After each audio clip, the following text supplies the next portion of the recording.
A është e mundur që fëmijët të bënë armiq me prindrit e tyre? Thot Allah Azza wa Jall me një ajet kuranor: Ja ayyuhalladhina amanu inna min azwajikum wa auladikum aduwwun lakum fahdharu.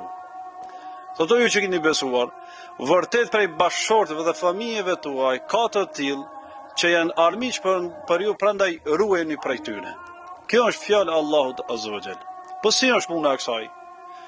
Sa persona sot kanë ardhur në njënën prej namazeve ditore, dhe asnjëri prej tyre nuk e ka pas fëmijën me vete. Ndërsa në shtëpi i kanë lënë të gjithë rritur, i kanë lënë fëmijë dhe burra, por nuk i kanë marrë me vete. Pse nuk i kanë marrë? Thot Allahu Xhalla Xhelalu: O ju që keni besuar, ruani veten dhe familjen tuaj nga zjarri i xhenemit, lënë djegëse të cilëve njerëzit dhe gurët.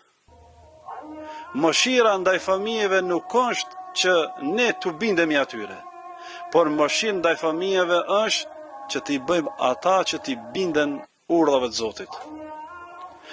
Por pejgamberi sallallahu alaihi wasallam thot me një hadith, thot: urdhëroni fëmijët tuaj ta falin namazin në moshën 7 vjeçare. Tha dhe detyroni për në namaz në moshën 10 vjeçare nëse nuk e falin. Sepse nëse arrin moshën më madhore, moshën 15 vjeçare, mandje ndodh që të arri pjekurin edhe më herët. Dhe le namazin, ai rrezikon që ta lën krejt fen.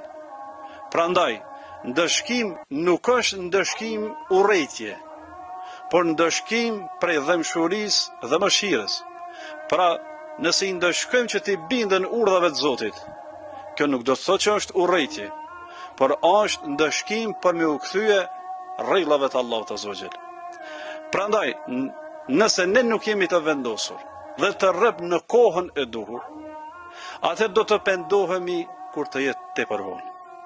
Andaj këto këshillat e Allahut dhe këshillat e pejgamberit sallallahu alaihi wasallam, sa më herët që t'i marrim, sa më herët që t'i zbatojmë, do të jemi karshi Zotit dhe karshi njerëzve shumë më mirë.